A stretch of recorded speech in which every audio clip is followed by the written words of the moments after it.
नमस्कार। रूबरू theatre group की तरफ से शख्सियत के इस अंक में इस वक्त जो शख्सियत हमारे साथ है, he is eminent broadcaster, he is international commentator, he is writer, he is stand up comedian. तो स्वागत करती हूँ श्री कुलविंदर सिंह कंग जी का।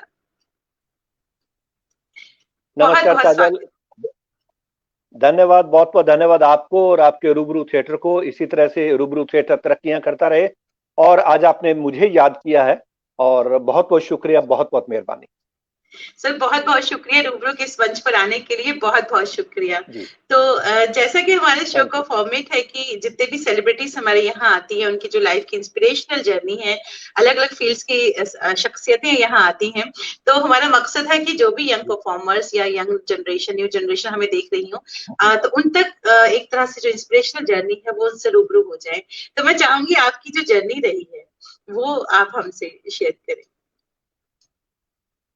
देखिए, जर्नी तो आप यही कह सकते हैं कि मेरी पैदाइश श्री गंगानगर राजस्थान में हुई। ये मैंने अवतार लिया था 1956 में सरकारी रिकॉर्ड में, और एक्चुअल में 57 है। और मेरी उम्र 15 महीने बड़ी लिखा दी थी हमारे दादाजी ने, तो मैं 15 महीने पहले 2016 में मैं रिटायर हो गया था आकाशवाणी से as a director sport. Sri Ganganagar में या हम लोगों के जो जट जिम्मेदार लोग हैं, जब एडमिशन करवाने के लिए लेके जाते हैं तो ज्यादातर हम लोगों की, पुराने लोगों की जो डेट ऑफ बर्थ है वो जुलाई 1 से लेकर 15 के बीच में होती है, क्योंकि 1 तारीख को स्कूल खुलता था। 7, 8, 6, 5 जिस दिन दादाजी स्कूल लेके गए, मास्टर उसी दिन से डेट ऑफ बर्थ लिख देता था। तो ऐसी कोई डेट तो अगर ये कहा गया कि ये तो बहुत छोटा सा है, मारचूजा लगता है मुंडा, दादा जिनका बढ़ा के लिख दे यार, तो उसको एडमिशन दिला, घर पे भी हल्ला करता है तो यहाँ बैठा रहेगा। तो इस तरीके से 15 महीने बड़ी लिखी गई। उस वक्त कोई बताने वाला बाद में नहीं था कि ये 15 महीने जो बड़ी लिखी गई है, बाद में फिर 15 महीने पहले गवर्नमेंट आपको रिटायर भी कर देगी। 2016 में मैं रिटायर हुआ था। जी। अच्छा, गंगानगर की बात करें तो वहां जब जन्म हुआ तो एक्चुअल में पेरेंट्स हमारे पार्टीशन के वक्त पाकिस्तान से आए थे। 126 जनूबी वहां पर गांव था, सरगोदा के बार में, सरगोदा डिस्ट्रिक्ट, बार बोलते हैं जंगल इलाका को। तो वहां से वो लोग जब पार्टीशन के बाद यहाँ पर आए तो श्री गंगानगर में आए, पहले खुमानों में, फिर श्री गंगानगर में। तो इस तरीके से हम लोग राजस्थान में आ गए, वहीं फिर जन्म हुआ। तो सारी एजुकेशन भी हमारी हिंदी मीडियम में हुई। पहले गवर्नमेंट मल्टीपर्पज स्कूल है हमारे घर के पास, उसमें मैंने पहली से लेकर 11वीं तक पास की, और उसके बाद रेलवे लाइन क्रॉस करके गवर्नमेंट कॉलेज है, वहां पर मैंने फर्स्ट ईयर से लेकर एमए हिस्ट्री में किया। और एमए हिस्ट्री में मैं फर्स्ट डिवीजन था, और एकमात्र फर्स्ट डिवीजन था पूरे बीकानेर डिवीजन में। और पढ़ने लिखने में मैं बहुत अच्छा था काजल, आपको बता दूं, आपको पता नहीं होगा। सर आपकी तो जितनी आप कह रहे हैं पढ़ाई लिखाई तो बहुत इंपॉर्टेंट होती है, और आप इतने मल्टी टैलेंटेड हैं, तभी तो आप यहाँ पर हैं। आपकी शख्सियत के इतने पहलू हैं, तो पढ़ाई लिखाई तो बहुत मैटर करती है। जी बिल्कुल, थैंक यू। और उस वक्त जब एमए किया फर्स्ट डिवीजन में, तो फिर ये था कि अब नौकरी ढूंढी जाए।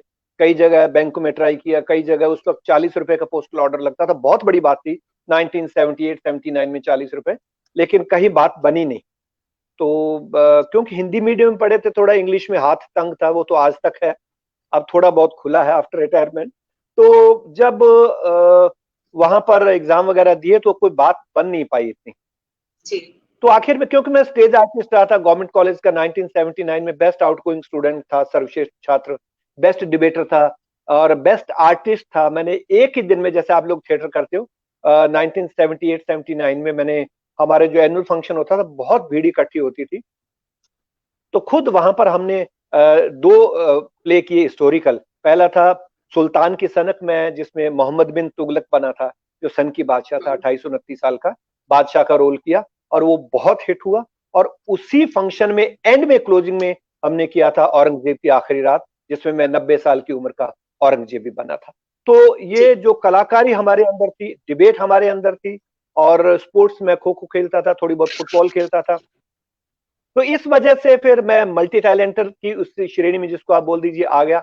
और जब बैंकों में या कहीं नौकरी की बात नहीं बन पाई, तो फिर इतने में आकाशवाणी सूरतगढ़ नया नया अभी शुरू होना था, वहां पर ट्रांसमिशन कार्यपालक की, ड्यूटी ऑफिसर की, जिसको बाद में पता लगा ड्यूटी ऑफिसर बोलते हैं, कि नौकरी निकली।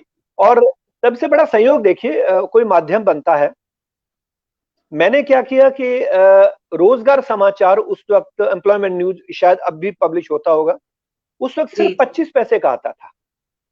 तो वो घर पे लगवा लिया, भी नौकरी चाहिए तो उसको पढ़ते रहे, सिर्फ 3 महीने के लिए लगवाया, यानी कि 12 ही अंक का वीकली आता था। उसी में ये नौकरी निकली कि ट्रांसमिशन कार्यपालक चाहिए आकाशवाणी सूरतगढ़ को। उसमें कल्चरल भी होनी चाहिए, उसमें एक्टिविटीज भी होनी चाहिए, उसमें डिबेटर भी अच्छा बोलने वाला होना चाहिए, एमए बीए होना चाहिए। मैं एमए फर्स्ट डिवीजन था, और ये सारा कुछ करते ये था कि सूरतगढ़ के लिए चाहिए, इसलिए स्थानीय भाषा का ज्ञान भी बहुत जरूरी है, जो कि बागड़ी भाषा थी, वो मुझे बहुत अच्छे से आती थी। तो ये सारी चीजें फिट थी। तो बड़ी मुश्किल से घर वालों को मनाया। वो कह रहे थे कि नहीं बहुत हो गया, तुम देखेंगे कुछ, अभी रहने दो, 40-40 रुपए लग रहे हैं।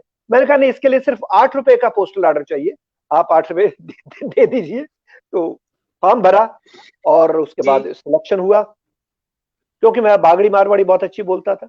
और सबसे बड़ी बात है, आकाशवाणी में जालंधर में भी रहे थे, बाद में उस वक्त जयपुर में थे, स्टेशन इंजीनियर थे लश्कार सिंह कंग साहब, LS कंग साहब।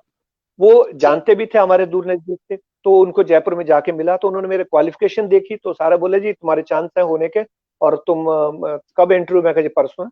तो फिर उसके बाद सब लोगों का इंटरव्यू वगैरह हुआ, मेरे से जो पूछा मैंने बता दिया और लगा दिया। उसके बाद जो कुछ हुआ, थोड़े दिन बाद पता लगा कि मेरा सिलेक्शन हो गया, और पहली पोस्टिंग ही आकाशवाणी सूरतगढ़ में हुई। सूरतगढ़ आकाशवाणी अभी खुला नहीं था, तो उसको पहले जाके, एक आपको याद होगा 1971 की जो वार हुई थी बांग्लादेश में, एक टेम्परेरी वाहन के बीच में एक ट्रांसमीटर वहां था, जो कि मुक्ति वाहिनी के लिए, उन लोगों के लिए, ये वहां जो सेना थी उनको संदेश देने के लिए इंडियन आर्मी यूज करती थी। वो जो ट्रांसमीटर था, वहां से वो मंगाया गया था, एक बड़ी बस के अंदर था, बड़े ट्रक के अंदर था। उसको लाके आकाशवाणी सूरतगढ़ में टेम्परेरी लगाया गया, शुरुआत उससे हुई।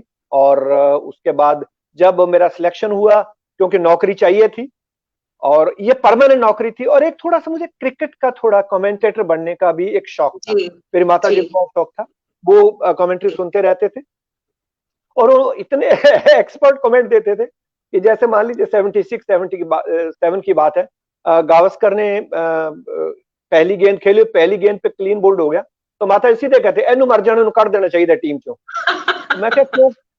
मैं क्या क्यों कर देना चाहिए? माता पिछले टेस्ट मैच उन्होंने सेंचुरी बनाई है, पिछले पारी कर फेर की हो गया, तो कुछ नहीं बनाया ना। तो उनको बहुत इंटरेस्ट था, वो रेडियो सुनते थे जालंधर से, दिल्ली से, जहां से भी कमेंट्री आती थी। तो उसको सुन सुन के फिर मेरे को भी एक कमेंटेटर बनने का शौक पैदा हुआ, और मुझे लगा कि आकाशवाणी में आने के बाद शायद ये शौक मेरा पूरा हो जाए। तो फिर मैं आकाशवाणी में नौकरी का मुझे अपॉइंटमेंट लेटर मिला, सब काम हो गया, क्योंकि मैं गंगानगर में सब लोग जानते थे, सब लोग बड़ी हेल्प भी करते थे। और इतने में मैंने एमए फर्स्ट डिवीजन था, तो उस वक्त काजल जी लगाते थे टेम्परेरी लेक्चरर, जो एमए में फर्स्ट डिवीजन होते थे या जो मेरिट में आते थे, टेम्परेरी लेक्चरर लगाते थे। अब बड़ी मजेदार बात हुई कि 30 लोगों को साथ लगाना था राजस्थान में, और आकाशवाणी सूरतगढ़ के जस्ट सामने, वहां पर गवर्नमेंट कॉलेज सूरतगढ़, जहां पर ये मेरी पोस्टिंग हुई, वो मिला मेरे को। मैं 31वां था, 30 मैंने ज्वाइन नहीं किया, मुझे ऑफर आ गया कि आप टेम्परेरी लेक्चरर बन जाइए। अब वो लेटर मेरे पास, आकाशवाणी का लेटर मेरे पास, घर पे कोई बताने वाला नहीं, किसी को पता ही नहीं कि आकाशवाणी का क्या है, और कह तू देख ले, तेरे को जो अच्छा लगे कर ले। मेरा थोड़ा अंदर कीड़ा कमेंट्री का था, बोलने का था, डिबेटर रहा था। तो फिर भी सर्दियों के दिन थे, 13 अक्टूबर 1980, गंगानगर से 70 किलोमीटर दूर है दक्षिण में सूरतगढ़। मैं वहां पहुंचा, और शहर के बिल्कुल बाहर, जिधर गंगानगर से बस आती वहीं पर आकाशवाणी था, उजाड़ में बिल्कुल, और उसके सामने गवर्नमेंट कॉलेज था। और वहां पर मैं जब गया तो गेट बंद था, मैं ऊपर 8:30 चला, 9:30 पहुंच गए घंटे में। तो ठंड बहुत ज्यादा थी उस वक्त, उन दिनों गंगानगर में बहुत ठंड पड़ती थी। तो वहां बाहर एक बिल्कुल चाय वाला बैठा था, ऐसे चाय बना रहा था चिगड़ी जला के या जो भी धुआं करके। मैं सोचा अब किधर जाऊं यार, अभी आकाशवाणी का गेट भी नहीं खुला, उद्घाटन भी नहीं हुआ था। तो मैंने उसको बोला एक कप चाय पिला यार, उसने चाय पिलाई, चाय भी खत्म हो गई। इतने में मैंने देखा कि पीछे कॉलोनी से RC विजय साहब थे, स्टेशन इंजीनियर। वो आए, और वो आए, चौकीदार ने सलूट मारा और गेट खोला, और वो अंदर चले गए, फिर गेट बंद। अब किसको पूछूं? मैंने चाय वाले को पूछा यार, मैंने लोकल लैंग्वेज में कहा, भाई जी मैंने एक बात बताओ यार, हमारे का नौकरी का कागज है, आकाशवाणी रो भी और अठे गवर्नमेंट कॉलेज री, मैं कठे जाऊं? तो वो अपने आज ऐसे जला रहा था, पंखा कर रहा था, उसने मेरी बात सुनी, आंखों में धुआं पड़ रहा था। पहले उसने कॉलेज की तरफ देखा, फिर उसने आकाशवाणी की तरफ देखा, फिर कॉलेज देखा, फिर मेरे को बोला आप अठीने जाओ। आकाशवाणी की तरफ उसने उंगली कर दी और मेरा जो एक दुविधा थी वो खत्म हो गई। मैं तुरंत गया, गेट पे बोला, अंदर गया, जाके मैंने ज्वाइनिंग दे दी। उस वक्त इंजीनियर्स कुछ आए हुए थे, कोतरू साहब भी जम्मू कश्मीर के, शायद आपको याद होगा, सीनियर टेक्नीशियन थे, कोतरू थे। तो सब इंजीनियर्स अपने इंस्टॉलमेंट कर रहे थे स्टूडियो की, ट्रांसमीटर को भी टेस्ट कर रहे थे, अभी आकाशवाणी खुला नहीं था। तो 4-5 दिन के बाद उन लोगों के साथ ठंड में दोपहर को जब मैं चाय पीने आया वहां पर, तो मैंने उस चाय वाले को पूछा, मैं कहा भाई जी मुझे एक बात बताइए, आपने यहां क्यों बोला, कॉलेज क्यों नहीं बोला मेरे को नौकरी के लिए? तो उसने देख दाख के बोला कि ये है भाई जी, कॉलेज ना 15 दिन पहले एक दिन प्रिंसिपल आयो, बिंग बाद फिर 15 दिन हो गया कोई को नहीं आयो, वो ताले लगा के केठा खटे चले गयो, कॉलेज में कोई को नहीं। अच्छा आकाशवाणी में 5-7 आदमी और है, मैं सोचे मारो चाय गो एक ग्राहक और बढ़ जी। तो उस चाय वाले ने मेरी जिंदगी बदल दी। और आपको पता है इस देश में चाय वालों ने बहुत कुछ बदला है, बदलते जा रहे हैं। मेरी जिंदगी भी एक चाय वाले ने बदली। बिल्कुल बिल्कुल। तो आकाशवाणी तो उसके बाद फिर आकाशवाणी में जब ज्वाइन हुई तो जैसा कि आपको पता है कि जब नौकरी लग जाए तो फिर रिश्ते आने भी शुरू हो जाते हैं। आकाशवाणी का मैं बहुत शुक्रगुजार हूँ। इसी की वजह से एक और बड़ी इंटरेस्टिंग बात हुई कि हमारा रिश्ता की बात चली, तो रिश्ता भी आकाशवाणी की वजह से हुआ। आपको पता है बीच में बिचौले होते हैं जो शादी करवाते हैं। हमारे मेरी जो वाइफ थी उसकी फ्रेंड थी जो आजकल कनाडा में रहती, उनको बोलते पिंकी दीदी, वो उन्होंने आके देखा कि ये भी एक ही बिरादरी के हैं, ये कंग है, वो संधू उनकी फ्रेंड। तो उन्होंने जाके बताया कि मुंडे को गड्डी मिली हुई है, अब ट्रैक्टर को सुबह सुबह गाड़ी लेने आती है लेकिन दोपहर को छोड़ने नहीं आती, शाम को लेने नहीं आती, रात को छोड़ने आती। तो उनको लगा कि मुंडे को सरकारी जीप मिली हुई है, मुंडा भी मौजा ही मौजा। तो इस तरह कर करा के उन्होंने जो बातें बताई वो भी रिश्ता आकाशवाणी की वजह। लेकिन आकाशवाणी के मैं बहुत शुक्रगुजार हूँ कि इसकी वजह से मैंने दुनिया घूम ली। और यहाँ पर आकाशवाणी में फिर 1985 में थोड़ा, उस वक्त आप जानते हैं कि आतंकवाद का दौर था, तो वहां से बीकानेर ट्रांसफर हुआ। बीकानेर से फिर मैं यूपीएससी में 3 साल बीकानेर रहा और वहां पर मैं और मुकुल गोस्वामी जो आकाशवाणी पैक्स थे, हम दोनों बहुत अच्छे कॉमेडी प्रोग्राम करते थे और उसको पूरा शहर सुनता था। तब रेडियो की बुक्कत आप जानते हैं क्या थी। और रेडियो आकाशवाणी की अभी भी सर, आकाशवाणी का अभी भी इतना ज्यादा है रिमोट एरियाज में, जहाँ कई जगह अगर लाइट्स ना हो तो आकाशवाणी, आप तो जानते हैं कि आकाशवाणी की रेंज कितनी है और कितना असर है आकाशवाणी का लोगों की जिंदगी पर, बहुत पॉजिटिव असर है। जी बिल्कुल सही कहा आपने। और बुधवार को वो प्रोग्राम आता था युवाणी 5 से 5:30 बजे। तो वैसे पीवीएम हॉस्पिटल बीकानेर 5 बजे ओपीडी खुलती थी, लेकिन डॉक्टरों ने अपनी तरफ से उसको कर दिया था कि बुधवार को वो 5:30 बजे आएंगे प्रोग्राम सुनने के बाद। तो ओपीडी आधा घंटा डॉक्टरों ने आगे खिसका दी थी इस प्रोग्राम को सुनने के लिए। क्या बात, क्या बात। तो जी, तो आकाशवाणी जी आप बोलिए, आकाशवाणी की बात करें। जी आप करिए, जारी रखिए। तो आकाशवाणी बीकानेर में 3 साल रहे, फिर उसके बाद यूपीएससी से पैक्स की पोस्ट निकली, तो उसमें मैंने 5 फॉर्म भरे और मुझे 5 कॉल आई और जिसमें मैं 2 में सिलेक्ट हुआ। और फिर मैंने जो सबसे पहले मेरा इंटरव्यू था वो विंग कमांडर बख्शी साहब थे, चेयरपर्सन यूपीएससी में, उन्होंने लिया। पहला इंटरव्यू था मेरा पैक्स स्पोर्ट्स पंजाबी के लिए। जी। काफी लोग आए थे जिसमें चाचा रौनकी राम, बलविंदर विक्की भी है, बहुत स्पोर्ट्स के बहुत अच्छे जानकार थे, आकाशवाणी जालंधर से वो करते थे। तो वो भी आए थे, बहुत से लोग आए थे, लेकिन उन्होंने मेरा सिलेक्शन किया। तो उन्होंने ये कहा कि एक चेयरपर्सन को एक आदमी ने कहा कि सर ऐसा है, इसमें क्योंकि ये राजस्थान से हैं और ये पंजाबी की पोस्ट है, सेकंड नंबर पे या जहां भी उसके बाद बलविंदर विक्की का नंबर है, तो हम इसमें बलविंदर विक्की को सिलेक्ट कर लेते हैं और ये जब 15 दिन के बाद हिंदी के इंटरव्यू के लिए आएंगे तब हम इनको हिंदी में सिलेक्ट कर लेंगे। चेयरमैन अड़ गए, बोला जी बाय द वे किसी कारणवश ये उस इंटरव्यू में नहीं आ पाते तो मैं तो यही सिलेक्ट करूंगा। तो पैक्स स्पोर्ट्स पंजाबी के लिए सिलेक्ट कर दिया। अब मुझे ये नहीं पता था कि इससे आगे क्या होगा। पैक्स स्पोर्ट्स पंजाबी की पोस्ट है और उसके बाद फिर क्योंकि पंजाबी लग गया साथ में तो फिर मुझे पंजाब दिखाना था। अब बीकानेर से उठा के मेरी पोस्टिंग सीबीएस चंडीगढ़ में कर दी गई। समझ में नहीं आया कि विज्ञापन प्रसारण सेवा में हम क्या करेंगे। पैक्स स्पोर्ट्स के लिए चुना गया हूं, बाद में मैं स्पोकन वर्ड के लिए भी चुना गया था, लेकिन पहले ज्वाइन कर लिया था। तो मुझे आकाशवाणी चंडीगढ़, सीबीएस चंडीगढ़ दिया गया और चाचा रौनकी राम जो कि बलविंदर विक्की हैं, उनका सिलेक्शन हिंदी के लिए होता, तो उनको जलंधर दूरदर्शन में डाल दिया गया। तो इस तरह से आपका आकाशवाणी आप इस तरह से आगे। तो मैं ये जानना चाहूंगी कि जिस तरह से आपने स्पोर्ट्स की बात कही कि आप उसमें उसका आप नाटकों से भी जुड़े रहे, जैसे आपने कहा कि पहली बार कॉलेज में आपने थिएटर किया, तो आपने कोई चीज नहीं छोड़ी। लेकिन मैं ये जरूर जानना चाहूंगी कि आप जो आपका जो एक वो रहा कि आप एक इंटरनेशनल लेवल के कमेंटेटर रहे हैं, तो वो उसके बारे में मैं आपका अनुभव जानना चाहूंगी। उससे जुड़ी आपकी सुनहरी जो यादें हैं वो मैं चाहूंगी कि आप हमसे शेयर करें। बिल्कुल बिल्कुल काजल, मैं उसके ऊपर आने वाला था। तो वहां चंडीगढ़ में रहा, चंडीगढ़ से थोड़ी सी बात करूंगा। सीबीएस था, कोई काम नहीं था, आतंकवाद का दौर तब भी था, लेकिन ये था कि चंडीगढ़ का स्टाफ बहुत अच्छा था। और आपको याद होगा तालिब साहब वहां थे, हमारे सीनियर टैक्स थे। तो उन्होंने मेरे को कहा कि तुम यहाँ, कोई ज्यादा काम तो होता नहीं, तुम ना भाषा विभाग पंजाब पटियाला की तरफ से यहाँ पर चंडीगढ़ सेक्टर 17 में उर्दू सिखाते हैं।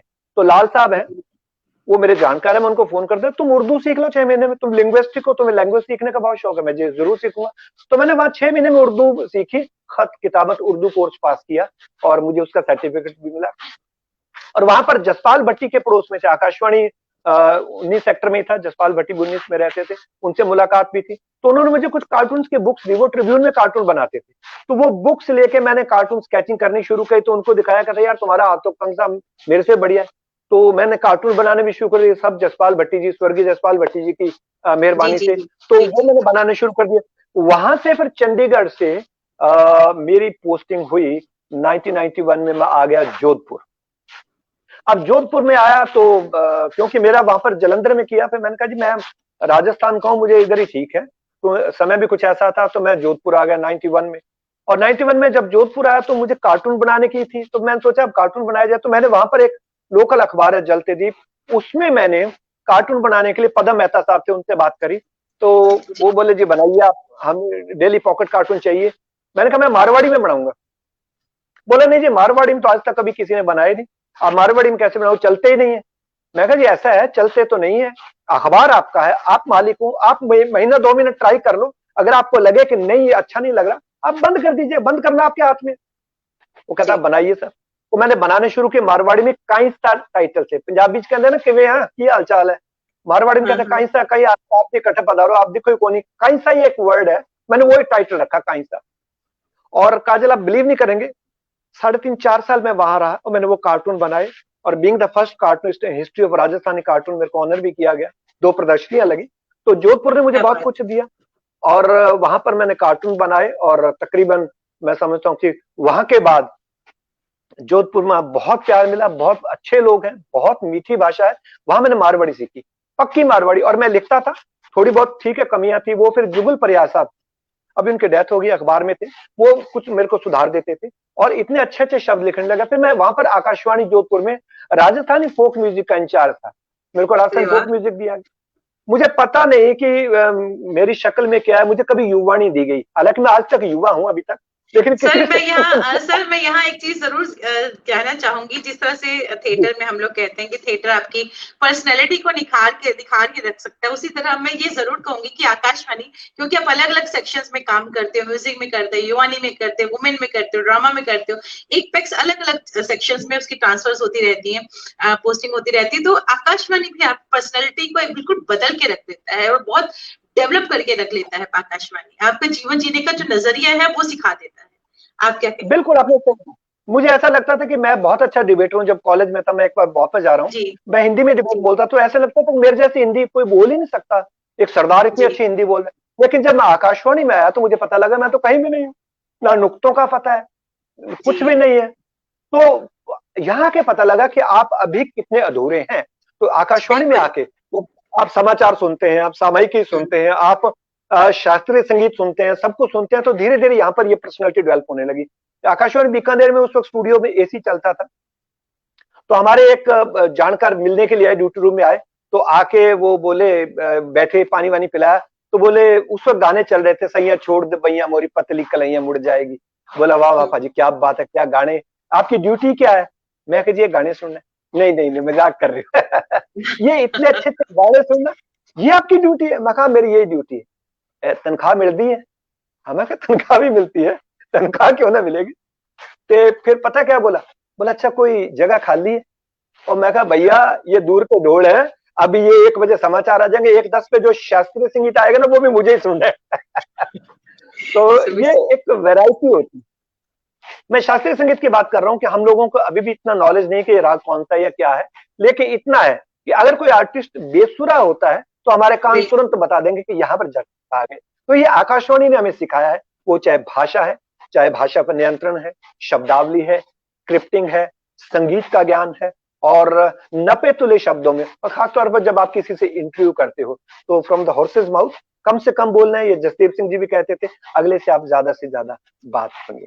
तो जोधपुर में आया, उसके बाद मैं उदयपुर चला गया, आकाशवाणी उदयपुर पोस्टिंग हो गई, वहां मैं रहा 1 साल के करीब, और उसके बाद फिर 1995 में मैं दिल्ली डायरेक्टरेट में आ गया as a invitation and hospitality officer, protocol officer. यहाँ पर आके क्योंकि डीजी कपूर साहब थे, उनके साथ मुझे काम करना पड़ा।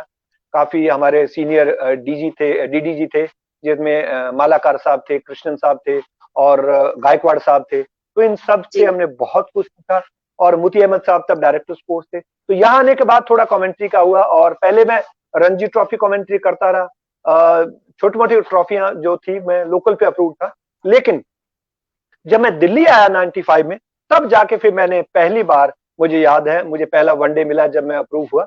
मैं हालांकि जोनल हुआ था, और उसमें 20 फरवरी सन 1994 को जालंधर के बल्टन पार्क स्टेडियम में मैंने पहला वनडे किया, और वो भारत और श्रीलंका के बीच में मुकाबला था, और वो पहला वनडे था। और आज अगर मैं कैलकुलेट करूं, सभी, चाहे दूरदर्शन है, चाहे वो स्पोर्ट्स फ्लैशेज है, चाहे वो आकाशवाणी है, सब मिला के मेरे तकरीबन 200 से ज्यादा टेस्ट मैच, T20 और वनडे हैं, और जिसमें 6 क्रिकेट वर्ल्ड कप हैं। और वहां पर मैंने शुरू की, और उसके बाद मैं लॉर्ड्स क्रिकेट मैदान से मैंने 5 बार लाइव कमेंट्री करी है, जिसमें 2 फाइनल थे।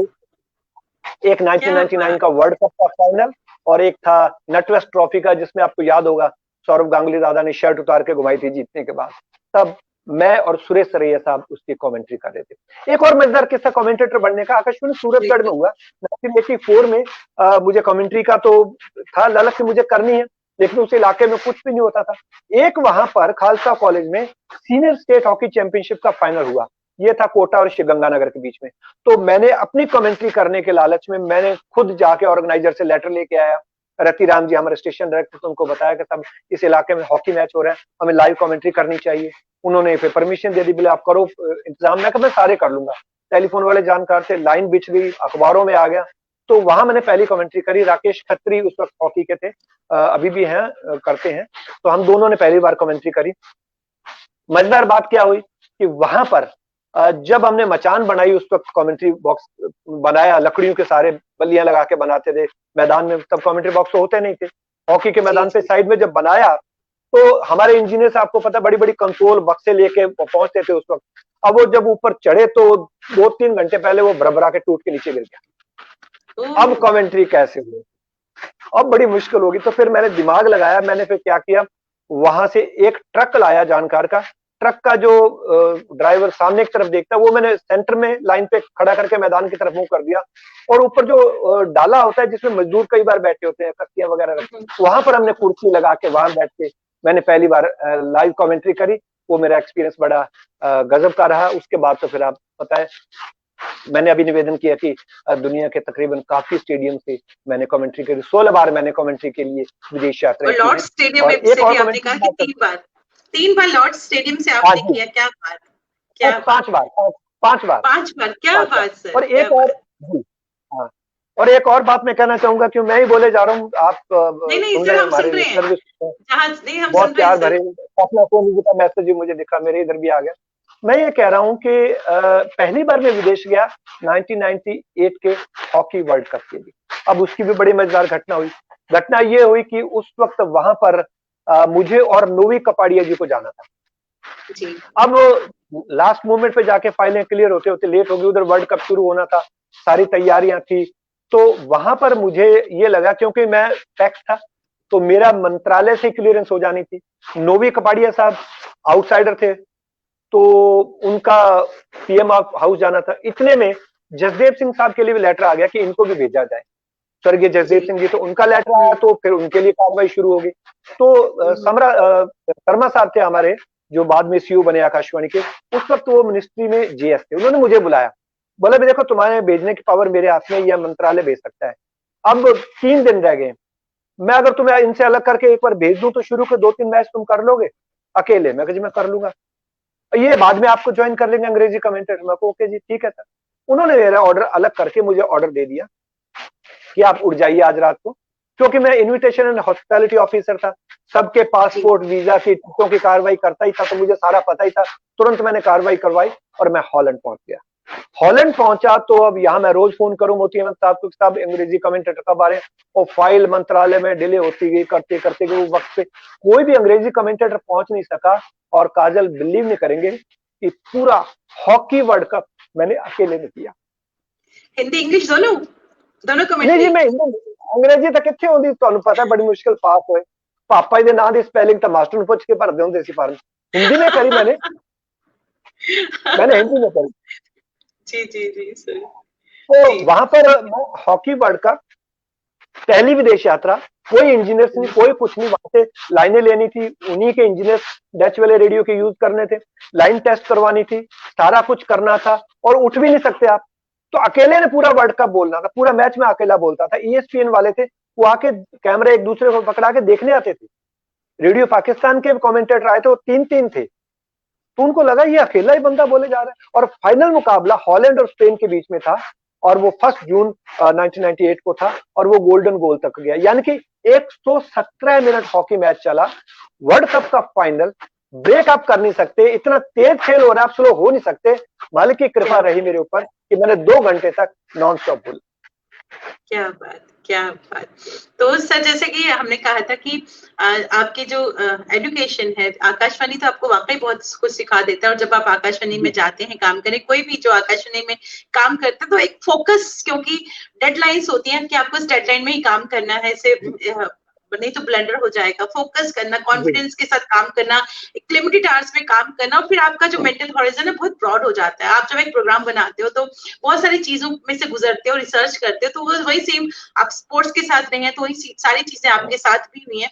तो मैं चाहूंगी कि आप ये बताएं कि आपके जो अभी कमेंट्री का जो जर्नी रही है, उससे जुड़ा अगर कोई और भी आप कोई इंटरेस्टिंग एनेक्डोट आप हमसे शेयर कर सकें तो जरूर। देखिए इंटरेस्ट तो ये था कि मैंने आपको बताया हॉकी वर्ल्ड कप मैंने अकेले ने किया। उसके बाद अगले साल मुझे 99 के हॉकी क्रिकेट वर्ल्ड कप के इंग्लैंड भेजा गया, मैं और अंग्रेजी में प्रेम कुमार गए थे। और वहां पर उस वक्त सुपर 6 ओवर होते थे, यानी कि पहले लीग, फिर सुपर 6 या सुपर 8, उसके बाद सेमीफाइनल, फाइनल। वो सबसे बड़ी बात ये थे कि मैं और प्रेम कुमार थे, निम्बस की तरफ से भेजे गए थे, जेम्स रेगो हमारे साथ थे। रोजाना एक मैच था, 6 जून से 14 जून तक डेली एक मैच था, बीच में एक दिन छुट्टी थी। अब डेली एक मैच, लेकिन सबसे बड़ा फंडा था कि वो अलग अलग शहरों में था, दिन के मैच होते थे। आज ये लॉर्ड्स में है, यानी कि लंदन में है, अगले दिन का मुकाबला लीड्स में है, 300-400-500 मील दूर, उससे अगले दिन फिर ओवल में लंदन में है, यानी कि रोजाना मैच, और उसके बाद अलग अलग शहरों में। ये सबसे बड़ा फंडा था। तो बड़ी मुश्किल होती थी, मैच खत्म होने के बाद गाड़ी मंगाते थे, निकलते थे, दौड़ते थे, रात को 11 बजे पहुंचते थे। वहां उनको बताना पड़ता था कि we are on the roundabout, कहाँ है होटल, होटल नहीं मिलता था, फिर खाना नहीं मिलता था। तो ये सारा जो हुआ, एक दिन बांग्लादेश जिम्बाब्वे का मुकाबला था, वो बारिश की वजह से अगले दिन चला गया, जिस दिन हमारी छुट्टी। तो मोती अहमद साहब से बात हुई, कहता नहीं ये तो करना पड़ेगा। मैं क्या, हम नहीं करेंगे, मर जाएंगे हम, तो सो नहीं पा रहे। तो बड़ी मुश्किल परमिशन मिली कि ठीक आप छोड़ दीजिए इसको। तो हमने 8 जून के दिन था, मुझे याद है, मैं और प्रेम कुमार सोए, और उसी होटल में दूरदर्शन के लिए हमारे साथ ही होते थे नवजोत सिंह सिद्धू, कीर्ति आजाद साहब और अतुल वासन साहब, ये दूरदर्शन करते थे। हम मुंबई वाले इकट्ठे लेके जाते थे एक ही गाड़ी। तो वहां पर अचानक कीर्ति भाई बहुत अच्छे हमसे हंसते थे। नवजोत सिंह सिद्धू तो मेरे फ्लैट में ही रहते थे, हम 1-1.5 महीना किराए पे करते थे। तो उन्होंने ये कहा, मेरे पास आए, उन्होंने बेल खड़काई होटल के रूम की। उससे पहले होटल के रिसेप्शन वालों ने उनको बुलाया कि कोई इंडियन कमेंटेटर बताओ। उनको देखा नवजोत सिंह सिद्धू को, उनको बोला कि जी आपके इस रूम में 2 कमेंटेटर शायद रेडियो के होंगे, वो सुबह से उठे नहीं। तो शाम के 4 बज गए थे। तो कीर्ति आजाद आया, उसने खड़काया, कंग पाजी उठो, क्या उठना है? हमने पर्दे लगा के सो रहे थे गहरी नींद। तो मैंने कहा, हम दरवाजा खोला, हाँ जी, आधी आंखें बंद। मैं बोलो पाजी। कह यार उठना नहीं, 4 बज गए। मैं कह सुबह 4 बजे कोई उठाता है? कहना सुबह नहीं, शाम के 4 बजे। नींद बुरी तरह सोए हम, शाम के 4 बजे नींद नहीं पूरी होती थी। एक जगह खाना नहीं मिला, लीड्स की बात है। तो मैं मारवाड़ी बहुत अच्छी बोलता हूँ, तो वहां मैं जब खाने के लिए गया, वो वीकेंड था, फ्राइडे सैटरडे संडे, तो उस दिन आपको पता कि सब लोग टेबल भरे होते थे, हमें कोई टेबल ही नहीं दे रहा कि ये कितना खाएंगे, ये नाप तोल के तो रोटियां खाएंगे, थोड़ा खर्चा करेंगे, जल्दी भाग जाते हैं, तो वेट करिए। तो मैं वहां थोड़ा गाने लग गया। मैं कह रहा है भूखा मर गया भाई जी, अटके है। मैं गाना गा रहा था, थोड़ी मारवाड़ी गाना बोल रहा था, बाहर बैठा, तो एक पीछे खड़े थे, वो खाना खा के निकले होंगे, उन्होंने मेरे को देखा, इधर मुड़ के देखा कि ये तो सरदार जी हैं, ये तो मारवाड़ी नहीं बोल सकते। फिर सीधे हो गए। दोबारा जब मैंने गाया तो उन्होंने मेरी बाजू पकड़ ली, बोला मारवाड़ी गाना थे गा रहे हो? मैं क्यों, सबको गलती होगी? नहीं गलती नहीं, आप तो सरदार हो, मारवाड़ी की कर बोल रहे हो? मैं कहा मारवाड़ी में जानू, मैं तो जोधपुर। अरे जोधपुर रहा, मैं पाली मारवाड़ को हूँ, हमारी फैमिली अट्ठाई थे कि आया, मैं रोटी जीवनी है, रोटी कौन दे रहे? अरे घर है, चलो मार। अरे मैं जान, अरे छोरा गाड़ी ले आ रहे, पार्किंग से गाड़ी आए। मैंने कहा जब आपको एक पहली बार जानते नहीं, आप मारवाड़ी है, ठीक है राजस्थान के हैं, लेकिन हमें ये होटल है, हमें वापस कैसे आएंगे? मारो छोरा छोड़ के जाते था ना गाड़ी पे। इतने दिन के बाद हम घर गए, और उन्होंने जो राजस्थानी चरखा चावल और पापड़ अचार बड़ियों के साथ भरपेट खाना खाया, वो हमें याद है, क्योंकि रोटी नहीं मिलती थी। और वो हमसे बातें पूछे, हमें कहा हमें बात मत कीजिए, पहले खा लेने दीजिए, उसके बाद में बातें पूछिएगा। क्या बात। मैं ये जरूर जानना चाहूंगी, जैसे अगर जो हमें देख रहे हैं इस टाइम, खासतौर पे यंग परफॉर्मर्स की अगर हम बात करें, क्योंकि परफॉर्मिंग आर्ट जो भी आप काम कर रहे हो, कला से जुड़ा हुआ, कमेंट्री भी एक तरह से आपके आर्ट से ही जुड़ी हुई है, और कमेंटेटर होना बहुत आसान काम नहीं है। तो आपके पास शब्दों का भंडार होना चाहिए कमेंट्री करने के लिए भी। तो जो यंग परफॉर्मर है या जो इस फील्ड में आना चाहता है, तो आप उनको क्या कहेंगे, कौन कौन सी जरूरी चीजें हैं अगर आप एक सक्सेसफुल कमेंटेटर बनना चाहते हैं? एक तो शब्दों का भंडार, उसके लिए क्या करना होगा, और क्या क्या टिप्स आप देंगे उनको? जी देखिए, शब्दों का भंडार की जो बात है, एक तो आपकी वाक्य संरचना अच्छी होनी चाहिए, आपके शब्दावली अच्छी होनी चाहिए, और तीसरी बात, आपका होमवर्क बहुत ज्यादा होना चाहिए। अचानक कमेंट्री में लड़ाई हो जाए, चोट लग जाए, खेल थोड़ी देर के लिए रुक गया, आप कितनी देर तक आप स्कोर बताते रहोगे? एक कमेंटेटर का होमवर्क इतना होना चाहिए। आज 200 मैचेस के बाद भी अगर मैं अब कोई वनडे करने के लिए जाऊंगा, तो मैं उतना ही तैयारी करूंगा जैसे ही मेरा पहला मैच है। और दूसरी बात, आप हर एक चीज के उसके बारे में, मैदान शहर के बारे में ऐसी रोचक चीजें निकाल के आप लाइए, और लोगों को बताइए कि देखिए ऐसा है, और ये इस यहाँ के बारे में जुड़ी हुई चीजें, एक होमवर्क कीजिए। और एक जो शब्द आपने बोलने हैं, लाइन, वो पहले माइंड में बनाइए, फिर मुंह से बाहर निकालिए। हम जल्दबाजी में शुरू कर बढ़ते हैं आगे, फिर हमें अक्षर नहीं मिलता, आगे शब्द नहीं मिलते। और ये बहुत जरूरी है कि अगर आपको हेडफोन मिलता है, अपनी ही कमेंट्री वापस आपको सुनेगी, आकाशवाणी से वापस जाएगी, फिर 3-4 सेकंड देरी से पहुंचती है, उससे इरिटेशन बहुत होती है। लोग जैसे आपको वापस फीड मिलती है, उतार के रख देते हैं। मेरी ये एडवाइस है कमेंटेटर को कि अगर आपको वो फीडबैक मिल रही है, तो उसको आप जरूर सुने। शुरू में दिक्कत आएगी, आदत डाल लें, क्योंकि 3-4 सेकंड के बाद जब आप सुनेंगे, एक तो आपको पता लग जाएगा कि आपने कहाँ गलती की, उच्चारण में आपके कहाँ गलती हुई। आप वैसे बोलते जाएंगे, आपको पता नहीं लगेगा कि आप गलत उच्चारण कर रहे हैं, लेकिन जब आप वापस सुनेंगे, फिर आपको ध्यान आ जाएगा कि आपने ये गलती की। और कई बार होता है, मैंने एक बार कहा, और इसी बीच गेंद एक्स्ट्रा का सीमा रेखा की तरफ जाते हुए उसके पीछे वीवीएस लक्ष्मण ने छेती से गेंद को उठाया और थ्रो किया। बाद में जब मैंने सुना छेती से, मैं कहा कंगा ये क्या है पंजाबी में? आपने बोला था छेती से, खेती से उसे कोई शब्द नहीं मिला, तो खेती से गेंद को उठाया। तो अब वो तब पता लगा जब मैं सुन रहा था, अदरवाइज मुझे पता नहीं लगता। 99 के वर्ल्ड कप में इंडिया पाकिस्तान का मुकाबला था, मैं उसकी एक बात करना चाहूंगा। जी आमिर खान आए थे अपने मन फिल्म की शूटिंग की प्रमोशन के लिए, मन फिल्म के लिए, तो वो हमारे कमेंट्री बॉक्स में, इंडिया पाकिस्तान का मुकाबला था। तो 10 मिनट के लिए उनको बुला के लेके आए थे जेम्स रेगो साहब, और उन्होंने कहा मैं 10 मिनट, उनके जो पीए थे सेक्रेटरी, बोले 10 मिनट साहब को जाना है कहीं। वो जब आके बैठे, इतनी अच्छी कमेंट्री हो रही थी, साथ में मैंने उनका लाइव इंटरव्यू शुरू कर दिया, जहां गैप मिलता था आमिर खान से सवाल करता था। तो उनको इतना मजा आने लगा, वो बार बार उनका सेक्रेटरी घड़ी दिखाया, उसने कहा मैं पूरी इनिंग देखूंगा इंडिया की, और इतनी अच्छी कमेंट्री हो रही। तो मैंने उनसे इंटरव्यू करता जा रहा था, उनसे इंटरव्यू भी करता जा रहा था, और एक बार वो जवाब दे रहे थे कुछ, इतने में मोहम्मद अजहरुद्दीन ने चौका मारा। तो वो रुक गए, बोला कंग साहब ये चौका लगा, आपको बोलना होगा। मैं कहा आमिर एक बॉल की कमेंट्री आप कर दो। बोला ना बाबा, ये हमारे बस की बात नहीं, हमें तो फिल्मों में लिखी हुई स्क्रिप्ट मिलती है, हम वही बड़ी मुश्किल से याद करके बोलते हैं। आप लोग तो कमाल और धन्य हो, आप ऐसे जा रहे हो जैसे गरम जो नाइफ होता है ना बटर के अंदर ऐसे जाता है, आप ऐसे कहां से शब्द ढूंढ के लाते हो? 30-40 सेकंड में सारा कुछ डिस्क्राइब करके आप खाते में रन जोड़ के फिर अगली गेंद पे आ जाते हो, हमें तो शब्द नहीं मिल रहे। ये आमिर खान के वर्ड थे, पूरे मैच में वो रहे।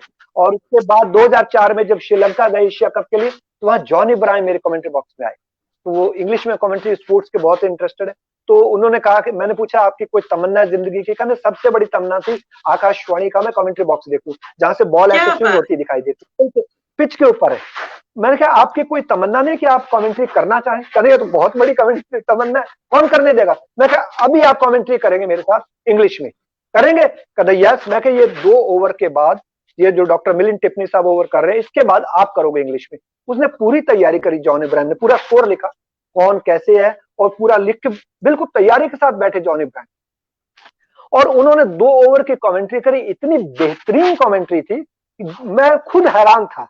और जब 2 ओवर के बाद उन्होंने छोड़ा, तो डॉक्टर मिलिंद टिप्पणी जो बॉम्बे के हमारे इंग्लिश कमेंटेटर, उनको कहना पड़ा early you are listening to John Ibrahim, now this is doctor Milind टिप्पणी। इतनी एक्यूरेट कमेंट्री उसने करी। तो ये एक्सपीरियंस है कि आप अपने शब्दों का भंडार रखिए, होमवर्क करते रहिए, पढ़ते रहिए। जब तक आप होमवर्क नहीं करेंगे, आप हमेशा मार खाएंगे। अगर कोई आपके पास आ गया, तो आप उसको ये थोड़ी पूछेंगे खिलाड़ी आपका नाम क्या है, आप कब खेले हो, कहाँ खेले हो। आपको उससे रिलेटेड चीजें आप पढ़ते रहेंगे, चाहे वो हॉकी है, चाहे वो क्रिकेट है। आपको पता रहेगा कि ये खिलाड़ी कब कब खेला भारत के लिए, क्या करता था, राइट हैंड बैट्समैन था, लेफ्ट हैंड बैट्समैन था, हॉकी में कितने वर्ल्ड कप खेला, कितने ओलंपिक खेला। तो ये सारी चीजें होनी चाहिए। जो इंटरव्यू के लिए आता है उसको भी अच्छा लगता है, यार मेरे बारे में कमेंटेटर को सब पता है, उन्होंने खुद बताया कि ये 2004 के ओलंपिक में खेले या 1998 के वर्ल्ड कप में खेले। तो ये अच्छा लगता है, कमेंटेटर की तैयारी पूरी हो। तो मैं समझता हूँ कि उससे बड़ी कोई बात नहीं हो सकती। मेहनत कीजिए, जितनी कर सकते हैं मेहनत से जी मत चुराइए। मैं आज भी करता हूँ मालिक की कृपा। पढ़ना बहुत जरूरी है, आपकी नॉलेज बहुत जरूरी है, किताबें पढ़ना बहुत जरूरी है। भाषा सीखिए, अगर आप भाषा सीखते हैं, जैसे मैं मारवाड़ी बोलता हूँ, मैं आजकल बांग्ला सीख रहा हूँ, मैंने बांग्ला सीखी है, अभी एक तो बांग्ला बोले पा रही। तो मैं बांग्लादेश में गया था 2011 के वर्ल्ड कप की ओपनिंग में, बाद में मैं गया क्वार्टर फाइनल के लिए। तो वहां पर मेरा सारा ध्यान कमेंट्री को छोड़कर सिर्फ बांग्ला सीखने पे था। वहां सब कुछ बांग्ला में लिखा है, मीरपुर ढाका में, वहां साइन बोर्ड जो आपको कागज मिल रहे सब पे बांग्ला लिखा हुआ था। तो 7 दिन के अंदर अंदर मैं वहां से बांग्ला सीडी भी लेके आया था गानों की, और 7 दिन के अंदर अंदर मैंने बांग्ला लिखना, पढ़ना और थोड़ा थोड़ा बोलना सीख लिया। इन सबके पीछे एक शिद्दत जो होती है, आपको जो पैशन होता है, वो डेडिकेशन होता है किसी भी चीज को सीखने में, किसी भी चीज को करने में, वो बहुत जरूरी होता है। ये डेडिकेशन ही थी आपकी कि आपने इतनी लैंग्वेजेस सीखी। तो वही कामयाब इंसान होता है जिसमें पैशन हो चीजों को करने का, ये डेडिकेशन हो। और यार मैं जरूर कहूंगी, आपने इतने बड़े बड़े स्पोर्ट्स पर्सन का इंटरव्यू किया, और आज मैं आपसे बात कर रही हूँ। यार I am feeling so privilege कि आपसे मैं बात कर रही हूँ। जी, आप कुछ और कहना चाहेंगे? जी सर। मैं कहना चाह रहा हूँ, याद आ गया 1984 में बिछेंद्री पाल एवरेस्ट पे चढ़ी थी। मैं बीकानेर में था 85 to 87। तो वो वहां पर माउंटेनिंग वालों के इनविटेशन पे वो आई थी, जीत के अभी माउंट एवरेस्ट पे चढ़ी थी। दुनिया की 5वीं, भारत की पहली और से कम उम्र की महिला पर्वतारोही जो एवरेस्ट पे चढ़ी थी। तो उनको हमारे शहरियार साहब थे, शहरियार साहब नहीं, आकाशवाणी बीकानेर के जो असिस्टेंट स्टेशन डायरेक्टर थे, आपको नाम याद होगा। तो उन्होंने बुलाया और उन्होंने इनविटेशन दिया बिछेंद्री पाल को कि आप हमारे स्टूडियो में आइए, हम आपसे इंटरव्यू करना चाहते हैं क्योंकि आप एवरेस्ट पे चढ़िए। तो उन्होंने माउंटेनियरिंग वालों ने ये कहा कि आप हमारा एक बंदा साथ में आ जाएगा, क्योंकि माउंटेनियरिंग की बात है, पहाड़ों पे चढ़ने की बात है, तो यहाँ तो किसी को पता नहीं होगा, तो वो इंटरव्यू कर लेगा। तो शराफत यार खान साहब थे। अच्छा। तो इसलिए मैं तो उन्होंने ये कहा कि आप बिछेंद्री पाल को स्टूडियो में लाइए तो सही, चाहे 10 मिनट के लिए आए।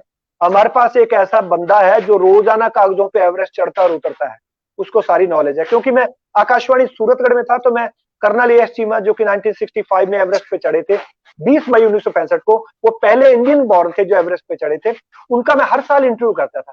तो मुझे सारा पता था साउथ पोल कैसा है, सारा पता था कि क्या दिक्कतें आती है, कैसे चढ़ना होता है। तो वो मैंने जब बिछेंद्री पाल से इंटरव्यू किया तो बिछेंद्री पाल हैरान, ये इतने सवाल बंदा कहाँ से पूछ रहा है। तो सारे सवाल मैंने पूछे, डिफिकल्टीज के बारे में पूछे। मैंने पहला सवाल किया, बिछेंद्री जी आप एवरेस्ट पे चढ़ी हैं, भारत सरकार अगर आपको दोबारा एवरेस्ट पे चढ़ने के लिए कहे तो आप जाना पसंद करेंगी?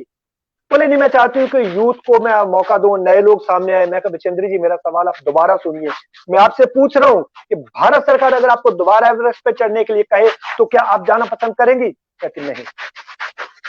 फिर उसने बताया क्या डिफिकल्टी है, फिर डिस्कस किया मेरे साथ, कहते बहुत मुश्किल है।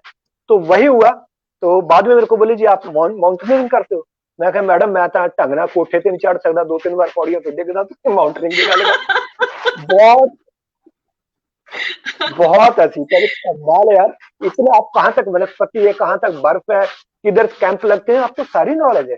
क्या पहले तैयारी करनी पड़ती है, किधर से रजिस्ट्रेशन होता है आपको, मैंने बताया। फिर चीमा साहब से मैं इंटरव्यू करता तो बहुत खुश हुई।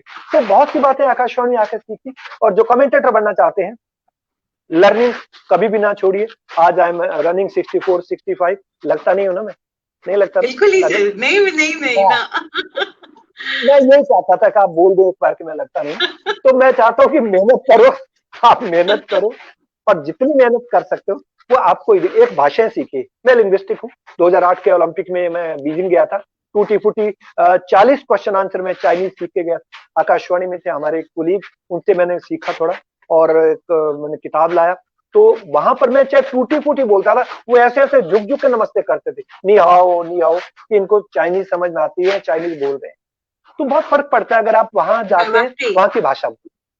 वाकई बहुत मेरे फर्क को पड़ता थोड़ी है। मैं सपना जी, सपना यहाँ पे सोनी ये जी को जरूर कहा था, कहूंगी, डॉक्टर जितेंद्र जी, उधमपुरी जब जी मैं से एक बात मिनट हुई बात कर थी। लूं, डॉक्टर जितेंद्र उधमपुरी से हैं, तो मैं ये इसलिए चाहता हूँ कि मुझे डोगरी की वो कायदा चाहिए। अब आप तक पहुंचे तो मुझे मिल जाएगा। और हम लोग गंगानगर में डोगरी के समाचार भी सुनते थे, ऊन करके ऊन बोल दे, कतरी जार कतरी है ना, ये वर्ड्स डोगरी मैंने बड़ी उस वक्त मिठी, पकड़े। कौन डोगरी बोलता बड़ी है? मिठी मिठी बहुत जबान है, बड़ी बहुत मिठी जबान मिठी है। मिठी बोली, बहुत मिठी जुबान, और पंजाबी जैसी है, सीखना कोई ज्यादा पंजाबी से मुश्किल नहीं मिलती है, मेरे लिए। मिलती है, मिलती है, मिलती है। मिलती। जी बिल्कुल, मैं ये मैं तो जरूर, इतना अपने आप पे मुझे कॉन्फिडेंस। जी जी बोलिए। अब मैं ये कहूंगी सर, जी कमेंट्री की आप बात कर रहे थे कि आकाशवाणी का इतना क्रेज रहा है कि वो दौर था कि छोटे छोटे ट्रांजिस्टर लेकर लोग कानों में लगाए कमेंट्री सुन रहे होते थे। मैंने वो इतना, मतलब लोग, इतना क्रेज था कमेंट्री का कि कोई जगह नहीं ऐसे होती थी। और रेडियो की तो इतनी रीच है कि लोग उसको इतना सुनते थे। और जहां आपने डिक्शन की बात कही, तो आकाशवाणी को तो मैं ये कहूंगी कि यूनिवर्सिटी है डिक्शन की आपका, जो आप गलत वर्ड तो बोल ही नहीं सकते एयर पे, तो आकाशवाणी आपको बहुत कुछ सिखा देता है। तो यहाँ मैं ये भी कहूंगी, हमारे साथ बहुत सारे व्यूअर्स जुड़े हुए हैं, मैं उनके नाम लेना चाहूंगी। जी मीना खरेची हमारे साथ जी जुड़ी हैं, मैम बहुत बहुत शुक्रिया हमारे साथ जुड़ने के लिए। जगदीश शर्मा जी हमारे साथ जुड़े हैं, बहुत बहुत शुक्रिया सर हमारे साथ जुड़ने के लिए। नवनिंद्र बहल जी, मैम हमारे साथ जुड़ी है, नवनिंद्र मैम बहुत बहुत स्वागत है आपका, बहुत बहुत शुक्रिया ललित हमारे साथ बहल, जुड़ने के धर्मेंद्र लिए। बहल जी। जी, जी जी रश्मि धर हमारे साथ जुड़ी हुई है, रश्मि जी आकाशवाणी से भी जुड़ी हैं, बहुत बहुत शुक्रिया हमारे साथ जुड़ने के लिए। जयश्री हमारे साथ जुड़ी हैं, आकाशवाणी से है, बहुत बहुत शुक्रिया हमारे साथ जुड़ने के लिए। डॉक्टर सरला मेहता हमारे साथ जुड़ी हैं, डॉक्टर हैं और एक बहुत बड़ी अच्छी कलाकार हैं। जगदीश शर्मा जी हमारे साथ जुड़े हैं। अय्याश आरिफ साहब कश्मीर से हमारे साथ जुड़े हैं, बहुत बहुत शुक्रिया हमारे साथ जुड़ने के लिए। संजीव गिरधर जी हमारे साथ जुड़े हैं, शुक्रिया। विनीता ठाकुर जी हमारे साथ शिलोंग से जुड़ी हैं, बहुत बहुत शुक्रिया हमारे साथ जुड़ने के लिए। सुचित्रा गुप्ता जी हमारे साथ जुड़ी हैं, मैम बहुत बहुत शुक्रिया हमारे साथ जुड़ने के लिए। बहुत अच्छी आर्टिस्ट है सुचित्रा गुप्ता, बहुत अच्छी आर्टिस्ट हैं। गिरीश चावला जी हमारे साथ जुड़े हैं, बहुत बहुत शुक्रिया। अमरजीत अरोड़ा जी हमारे साथ जुड़े हैं, वरिष्ठ रंगकर्मी हैं, बहुत बहुत शुक्रिया। भट्ट भेराज जी हमारे साथ मेरे पड़ोस भी रहे हैं अमरजीत अरोड़ा जी। जी बहुत बहुत शुक्रिया हमारे साथ जुड़ने के लिए। जितने भी लोग हमारे साथ जुड़े हैं, शहजाद हुसैन साहब कश्मीर से हमारे साथ जुड़े हैं, बहुत बहुत शुक्रिया। मीडिया कर्मी हैं, बहुत बहुत शुक्रिया हमारे साथ जुड़ने के लिए। हरविंदर कौर बबली हमारे साथ मस्कट से जुड़ी हैं, बहुत अच्छी रंग कर्मी है, एनएसटी ग्रेजुएट हैं, बहुत बहुत शुक्रिया हमारे साथ जुड़ने के लिए। मामिक हमारे साथ जुड़े हैं, बहुत बहुत शुक्रिया। सपना सोनी हमारे साथ जुड़ी हैं जम्मू से, बहुत बहुत शुक्रिया हमारे साथ। आचार्य जीतू सिंह हमारे साथ जुड़ी हैं, बहुत बहुत शुक्रिया हमारे साथ जुड़ने के लिए। रितु तिवारी हमारे साथ जुड़ी हैं, बहुत बहुत शुक्रिया। हमारे साथ जुड़ने के लिए। अहमद वसीम साहब हमारे साथ जुड़े हैं, बहुत बहुत शुक्रिया। हमारे साथ जितने भी लोग हमारे साथ जुड़े हैं मैं उन सभी का, राकेश पराशर, गीता पराशर जी हमारे साथ जुड़े हैं, बहुत बहुत शुक्रिया कहना चाहूंगी। जितने भी लोग हमारे साथ जुड़े हैं, धर्म गुप्ता हमारे साथ जुड़े हैं, सुधा पुरी जी हमारे साथ जुड़े हैं, सुनीता अग्रवाल जी हमारे साथ जुड़ी हैं, राइटर हैं, बहुत बहुत शुक्रिया कहना चाहूंगी। रीता जेलखानी जी हमारे साथ जुड़ी हैं, बहुत बहुत शुक्रिया हमारे साथ जुड़ने के लिए। जी सर, अब आप क्या कहना चाहते हैं? जी, मैं ये कहना चाहूँ कि आज हमारे घर में लड़ाई पक्की है, बार बार सारे जुड़े, हमारे घर के किसी का संदेश नहीं आया अभी तक। नहीं सर, किसी का नहीं। वो कह रहे हैं लाइव में सुन रहे हैं, मैसेज करने की जरूरत नहीं है। जी सर। सर मैं ये जानना, जी सर, ये तो हमने कमेंट्री की बात कही सर, आपने बहुत सारी किताबें भी लिखी हैं, आप राइटर रहे हैं, आप स्टैंड अप कॉमेडियन भी रहे हैं, इस पे मैं बात करती हूँ आपसे। मैं सारा बताता हूँ। पहले तो मैं ये बताना चाहूंगा कि मैं जब यहाँ दिल्ली में आया तो यहाँ आने के बाद मुझे काफी मौके मिले, मैंने काफी टीवी सीरियल किए, और मैं खुद अच्छा राइटर हूँ, मैं अपने आप को अच्छा बोल रहा हूँ, लेकिन सही है ये, मैं खुद कॉमेडी लिखता हूँ। तो यहाँ पर 2000 में मैंने पालको वीडियो वाले रंजीत सिंह जी कोहली और प्रितपाल सिंह कोहली ने मुझे ब्रेक दिया, मैंने पहला सीरियल उनके लिए किया, बाकी सब ठीक है। वो पंजाबी में था और वो ईटीसी पंजाबी पर आया। उसके बाद लश्कारा टीवी पे बकरा नर्सिंग होम, डीडी मेट्रो पर हमसे बढ़कर कौन, डीडी राजस्थान पे हम किसी से कम नहीं। इन दोनों के प्रोड्यूसर राधिका प्रोडक्शन जयपुर वाले थे, देव साहब। और इसके अलावा डीडी उर्दू पे मैंने शरारत एक सीरियल किया था, जिसमें मैं खुद खांसा बना था और मैं खुद लिखता भी था, क्योंकि मैं उर्दू में पास हूं तो थोड़ा बहुत मुझे शब्दों का ज्ञान था। इसके अलावा उर्दू का एक सीरियल था मेरा खतरा है जान, जो कि डॉक्टर इकबाल सिंह लाहौरिया बना था, सब मेरी कॉमेडी थी। और एक बार मैंने जी टीवी के इंडिया मोस्ट वांटेड में भी काम किया था, वो जो एक फ्रॉड करके भाई साहब भागे थे, मेरे जैसी शक्ल थी उनकी, और जब रात को टेलीकास्ट हुआ अगले दिन सुबह वो बॉम्बे में पकड़े भी गए। तो एक और बात कहना चाहूंगा, मार्च 2006 में मैं the great Indian laughter challenge में भी गया था। अरे वाह, वहां पार्टिसिपेट किया मैंने, और यहाँ ऑफिस से परमिशन लिया, और ब्रजेश्वर सिंह जी डीजी साहब थे, मैडम सुखजिंदर कौर हमारी बॉस थी, उन्होंने परमिशन लेके दी। काफी दिक्कतें आती हैं, सरकारी काम में परमिशन नहीं मिलती, वहां मैं गया जरूर। लेकिन उसके बाद मुझे मेलबॉर्न कॉमनवेल्थ गेम्स में जाना था, वो पाकिस्तानी आ गए थे बीच में आर्टिस्ट, तो मुझे सिद्धू साहब ने तो मेरे लिए लड़ाई करी थी, जब जज थे नवजोत सिंह सिद्धू, लेकिन शेखर साहब और फिर बाद में मिल मिला के मेरे नंबर कम किए गए और मुझे बाहर का रास्ता दिखा दिया गया। मैंने कहा ठीक है, मैं एक बार स्क्रीन पे आना चाहता हूँ, ताकि घर वाले या ऑफिस वाले ये ना कहें कि हमें तो बॉम्बे कह के गए थे, 15 दिन हो गए कहीं स्क्रीन पे दिखे नहीं। तो मैं एक बार पार्टिसिपेट किया था। और उसके बाद 2007 में जो अगला था great Indian laughter challenge part 3, जिसमें कि कपिल शर्मा विजेता बने थे, वो आए थे, तो ये भी मैंने भाग लिया है। इसके अलावा मैंने कमेंट्रियां दूरदर्शन के लिए काफी की, और बड़े प्राउडली मुझे अच्छा लगता है कि 1997 में एक में बहुत बड़ा जो मौका था, मदर टेरेसा का डेथ हुई थी, उस वक्त कोलकाता जाना था। एसपी कपिल साहब मेरे को ढूंढ रहे थे कि अभी फ्लाइट से कोलकाता पहुंचना है, वहां से कमेंट्री करनी है, लेकिन मैं कहीं गया हुआ था, डीजी के काम से मिल नहीं पाया। फिर बाद में राजीव सक्सेना जो हमारे सीनियर अनाउंसर थे, जिनकी डेथ हो गई थी, उनको भेजा गया था, तो वो मैं मौका चूका। लेकिन इसके अलावा जो मैंने 1999 में मैंने अनंतपुर साहब से खालसा पंथ की साजना दिवस था, उस पर लाइव कमेंट्री करी थी। मैडम सुखजिंदर कौर, हरबंस सिंह खुराना, मंजीत सिंह और मैं बहुत शुक्रगुजार हूं मैं मालिक का कि मुझे मौका मिला।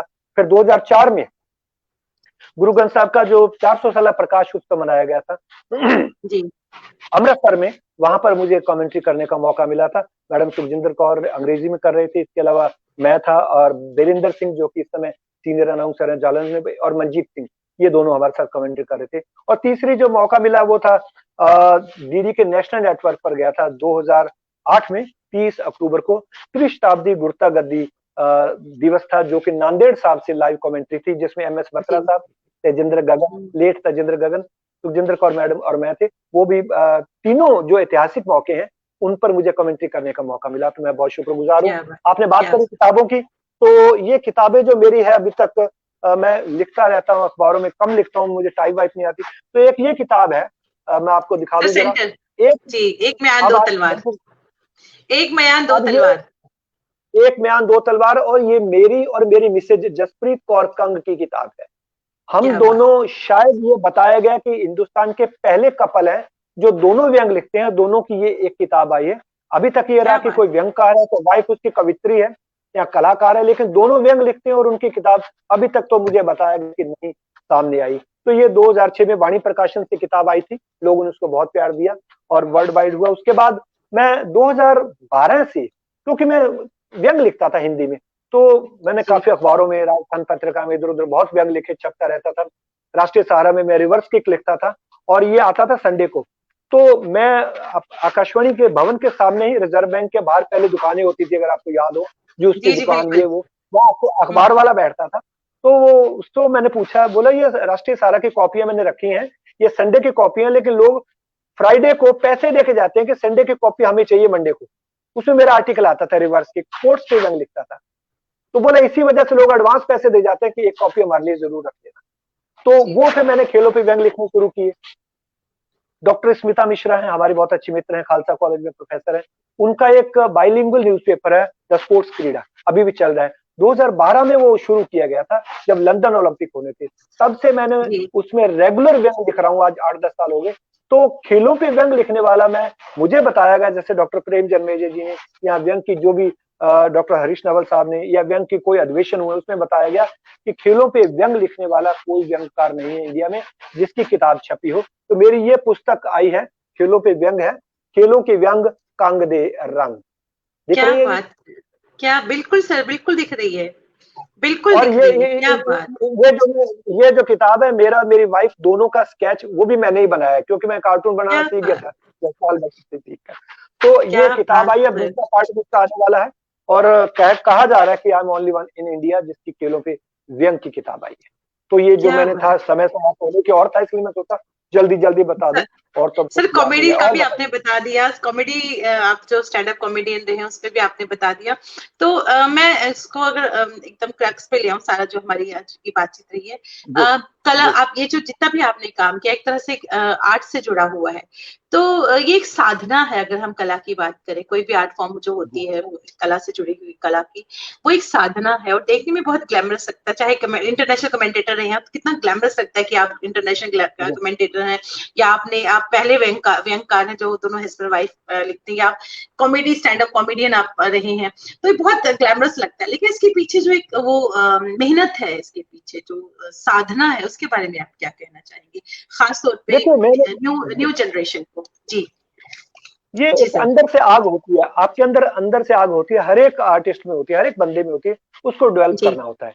मैंने जी जैसा जी इतना कुछ बताया, लोग सोच रहे हैं कि कंग साहब ने पापड़ तो बहुत बेले हैं, लेकिन मुझे लगता है गोल नहीं बेल पाया। हर फील्ड में मैंने हाथ पैर मारा है। मैं स्टैंड अप कॉमेडियन में कंपेयरिंग भी करता हूँ, कमेंट्री भी जी। करता हूँ, कॉलम भी लिखता रहा हूँ, लेकिन बीइंग और सब में ऑफिसर ज्यादा बेमिसाल, सब आपका। में लाजवाब सर, सब में लाजवाब हैं आप। जी जी सर। जी, मैं लाखों चैनल में आ सकता था, ये कपिल के शो में भी मैं जा सकता था अगर मैं फ्री होता जी तो, लेकिन मुझे जी अपनी जी नौकरी का भी ध्यान था, परमिशन नहीं मिलती। बिल्कुल और बिल्कुल इस बिल्कुल वजह से मैंने नौकरी को पहले तरजीह दी, उसके बाद इन चीजों पे बिल्कुल। किया। अब हुआ हूँ, तो अब मैं चाहूंगा कि कुछ कर सकूं, कुछ एक संदेश मेरे पास आ रहा है, देखते हैं कि क्या कुछ कह रहे हैं जी। और आशा जी हैं, हमारी आशा वार्ष्णेय जी, वो थैंक यू बोल रही है, सब लाइव देख रहे हैं मेरे को। और जी यहाँ जी पर थैंक यू आ रहा है पूरा, बाप रे, यहाँ भी मुझे भी पता लग रहा है। बिल्कुल। आशा मेरी जी, वाइफ ने बहुत आज बहुत शुक्रिया हमारे ये साथ जुड़ने के लिए। नवनिंद्र बहल मैम नमस्कार, बहुत बहुत शुक्रिया कहना चाहूंगी। और मीना खरे जी लिखती है पापड़ गोल ही है। मीना खरे हमारी कुलीग रही है बहुत अच्छी, बहुत, और बहुत बिल्कुल हंसमुख एमिनेंट रहती है। ब्रॉडकास्टर जी रही हैं आकाशवाणी जी की, जी बिल्कुल आकाशवाणी की। बिल्कुल। एंड सारे के सारे। जी जी, जी। मैं ये कह और रहा हूँ कि मैंने आकाशवाणी। 16, मैं एक बात कंप्लीट कर लूं, 16 विदेश जी यात्राएं करी हैं, 400 450 के आसपास हॉकी मैचेस हैं, 4 हॉकी के वर्ल्ड कप हैं, 4 जी कॉमनवेल्थ गेम्स हैं, ओलंपिक गेम्स हैं, सारी दुनिया के स्टेडियम देखे हैं। मैंने पाकिस्तान गया, उर्दू बहुत काम आई, पंजाबी बोली जाती है, उर्दू। वहां के लोगों ने 2004 में जब गए पहली बार, 15 सालों के बाद इंडियन टीम गई थी, बहुत प्यार दिया पाकिस्तान के लोगों ने। और जहां भी हम कहीं खाने के लिए जाते थे, तो ज्यादातर से लड़ाई हो जाती, तो पैसे नहीं लेते थे होटल वाले, तुम मुझसे खाओ, चाय पियो, कुछ भी करो, इतनी मोहब्बत थी उस वक्त। तो वो मैंने ननकाना साहब, पंजा साहब भी देखा पाकिस्तान में। पीटीवी के मेरे एक दोस्त था मानशा नथ साहब, वो मुझे ननकाना साहब मत्था टिका के लेके आए। तो पंजा साहब भी गया। तो मैंने रावण की लंका भी देखी जब श्रीलंका गया, ग्रेट वॉल ऑफ चाइना पे भी गया, मैं आईफल टावर के ऊपर भी चढ़ के आया हूँ इस कमेंट्री की वजह से। तो मैं उन लोगों को बताना चाहता हूं कि आप मेहनत करते जाइए, आपकी अगर मेहनत है कोई छीन नहीं सकता, जो नॉलेज आपके पास आ गई वो कोई छीन नहीं सकता। और जब तक आपके अंदर नॉलेज नहीं होंगे, आपके पैर नीचे से मजबूत नहीं होंगे, आप जल्दी एक्सपोज हो जाएंगे। तो जितना आप होमवर्क कर सकते हैं कमेंट्री के लिए कीजिए, जितना आप पढ़ सकते हैं पढ़िए, और लैंग्वेज सीखने की कोशिश कीजिए। Still I am learning language, आजकल मैं जापानी सीखने की कोशिश कर रहा हूँ। अभी खुल जाएगा तो मेरा एडमिशन हो जाएगा नवंबर में। जापानी संस्था यहाँ पर है नई दिल्ली में। तो मैं, क्योंकि ओलंपिक होने हैं तो शायद जरूरत पड़े तो जापानीज में सीख रहा हूँ। तो आप, एक और लेखकों को मैं बात करना चाहूंगा जो मेरा एक्सपीरियंस है, बड़े बड़े लेखक अगर देख रहे हो तो माफ करेंगे।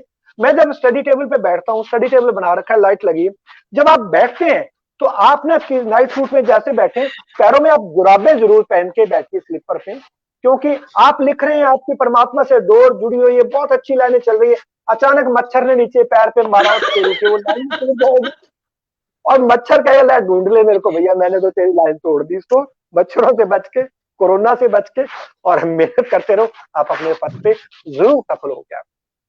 क्या बात है, क्या बात, वो इतना आपने इतनी अच्छी बातें कही। आकाशवाणी से गहरा जुड़ाव रहा है और आकाशवाणी जाहिर सी बात, जैसे हमने कहा कि आकाशवाणी आपको बहुत कुछ सिखा देती है, आपकी पर्सनैलिटी को बदल के रख सकती है, रख देती है। जिस तरह हम थिएटर की बात करते हैं, सुचित्रा जी ने भी यही लिखा कि आकाशवाणी आपको बिल्कुल बदल के रख देता है, आपको आपकी पर्सनैलिटी को मैं बिल्कुल एक कॉन्फिडेंस की जो अगर हम बात करें तो आप क्या कहेंगे चलते चलते आकाशवाणी के लिए आप क्या कहेंगे? आकाशवाणी बदल के रख देती। मेरे भाई ने कहती है मेरे भाई ने कहते तुम आजकल बदल गए हो लेकिन वो दूसरे बदले हुए आकाशवाणी वाले ने जिंदगी में बहुत कुछ दिया, आकाशवाणी ने बहुत कुछ दिया। मेरे गुरु डॉक्टर एस सी मिश्रा साहब, जीपी माथुर साहब, एसपी माथुर साहब गंगानगर में, जीपी मिश्रा साहब बहुत हमें सिखाते थे जब डिबेट बोलने जाते थे, तो वो बताते थे कि जीवन का फंडा क्या है। एक जीवन का फंडा मेरे को मेरे दोस्त मुकुल गोस्वामी ने दिया है कि आप मेहनत करो, बाकी परमात्मा पे छोड़ो, परमात्मा आपको जरूर सफलता देगा, क्योंकि जो आपके भाग्य में लिखा है वो आपके पास जरूर आएगा और मेहनत करने वालों को मिलता है। हम भी कई बार आलस कर जाते हैं, रिटायर आदमी आजकल तो पता नहीं लगता संडे कब है, मंडे कब है। पहले जब आकाशवाणी में थे तो जब साल का कैलेंडर आता था तुरंत देखते थे कि कौन सी छुट्टी के साथ सैटरडे संडे एडजस्ट हो रहा है, तो पहले से छुट्टियां बना लेते थे। अब 7 दिन मौजा ही मौजा, खाते हैं, पीते हैं, सोते हैं और लिखते पढ़ते हैं। मुश्किल दौर तो चल रहा है सर, मुश्किल दौर चल रहा है, लेकिन इस दौर से आपकी पॉजिटिविटी ही आपको उभार सकती है। आप क्या कहेंगे, क्या कहेंगे? बिल्कुल सही बात है, बिल्कुल सही बात है। मुश्किल दौर था हमारे साथ, ये रहा कि हम अपने समझियों के यहाँ नवाबनगर साहब में हम लॉकडाउन में फंस गए थे। फंसे नहीं, बहुत एंजॉय किया, खेतों में थे, 25 दिन तक हमने इतनी सैर करी, तो अब वो आदत बन गई। रोज अब जब तक हम 5-7 किलोमीटर सैर ना कर ले मैं और मेरी वाइफ, तब तक हमें चैन नहीं पड़ता। तो लॉकडाउन में अच्छी चीजें भी आई है, आपको जिंदगी जीने का तरीका सिखा दिया लॉकडाउन ने, कोरोना ने। कम से कम हम जो इस तरह से रूबरू हो रहे हैं सर, हम जो इस तरह से रूबरू हो रहे हैं, या हमारे इस शो पे नई नई शख्सियतें आ रही हैं, वो इसी के लिए कि हमारी जो उनकी जो जर्नी है वो हम तक पहुंचे और हम उससे एक इंस्पिरेशन मिल जाए, ये भी एक अच्छी बात हुई है। बिल्कुल। हर और चीज का एक एक बात और पॉजिटिव एस्पेक्ट जरूर होता है जी। पंजाबी में कहूंगा कि कोरोना ने सबको लाइन पे ला दिया, हम भी देखिए ऑनलाइन आ गए, सबको लाइन पे ला दिया है। और एक बात और मैं कहना चाहूंगा, जो युवा है, जो सीखना चाहते हैं, पढ़ रहे हैं, कि जीवन सुख का सपना होगा, जीवन सुख का सपना होगा, पर पहले कुछ तपना होगा, बिना तपे आपको कुछ नहीं मिल पाएगा। क्या बात, क्या बात।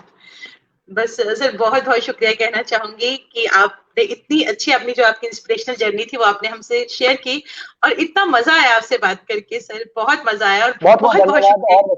और मुझे भी अच्छा लगा, रूबरू थिएटर ने मौका दिया इतने प्रबुद्ध हमारे जो श्रोता दर्शक उनसे जुड़ने का। अगली बार फिर आपसे मुलाकात हो गई। काजल जी बहुत बहुत धन्यवाद, नमस्कार, शुभ रात्रि।